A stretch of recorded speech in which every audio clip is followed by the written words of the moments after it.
धुळे पोलिसांची मोठी कामगिरी, 16 लाखांची विदेशी दारू आणि वाहन जप्त। धुळे स्थानिक गुन्हे शाखेच्या पोलिसांनी मोठ्या कारवाईत दारू तस्करीचा पर्दाफाश करत 16 लाखांचा माल जप्त केला आहे। दमन आणि दादरा नगर हवेली येथून बेकायदेशीररित्या विदेशी दारू वाहतूक करणाऱ्या आयशर ट्रकला MH17/1052 पकडण्यात आले।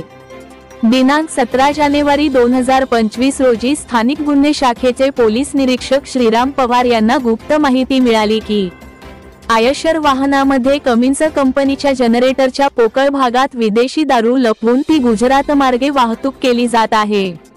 यानंतर पोलिसांनी सुरत बायपास रोडवरील खानदेश कॅन्सर सेंटर समोरील महामार्गावर नाकाबंदी केली।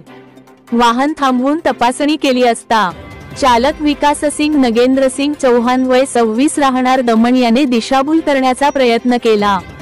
मात्र तपासणी दरम्यान जनरेटरच्या आत विदेशी दारू आणि बिअरच्या बाटल्या लपवून ठेवल्याचे आढळले। जप्त मालमत्ता विदेशी दारू व बिअर 4,17,000, आयशर वाहन 12 लाख, एकूण 16,17,000। उपलब्ध दारू फक्त दादरा नगर हवेली आणि दमसाठी विक्रीसाठी परवानाधारक असताना महाराष्ट्रात ती बेकायदेशीररित्या वाहतूक करताना आढळली। महाराष्ट्र राज्यात विक्री परवान्याविना वाहतूक करून शासनाचा कर चुकविण्याच्या आरोपावरून प्रोहिबिशन कायद्यानुसार धुळे शहर पोलीस ठाण्यात गुन्हा दाखल करण्याची प्रक्रिया सुरू आहे। दिनांक 17 जानेवारी रोजी गोपनीय माहिती मिळाली होती।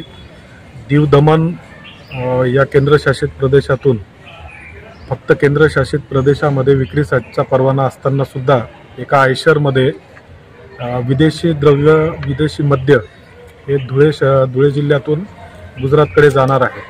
त्याप्रमाणे पथक तयार करून गोपनीय माहितीतील वाहन साक्री रोड येथे थांबवून त्याची तपासणी केली असता सदर वाहनामध्ये एकूण 4,17,000चा विदेशी मद्य हे त्यामध्ये Old Monk, Royal Challenge, Royal Stag, Black Bacardi, Black Deluxe, Sterling Reserve, Old Monk, Budweiser Magnum अशा एकूण 4,17,000 व आयशर वाहन असे 16,17,000चा मुद्देमाल ताब्यात घेतलेला आहे। सदर अवैध दारू तस्करांनी ही दारू कमिन्स कंपनीचे पॉवर जनरेटर याचा आतील भाग रिकामा करून त्याच्यामध्ये लपवून हा मुद्देमाल ते वाहतूक करून घेऊन जात होते। यामध्ये विकाससिंग नागेंद्रसिंग चौहान या चालकास आम्ही ताब्यात घेतलेले आहे व पुढील तपास सुरू आहे।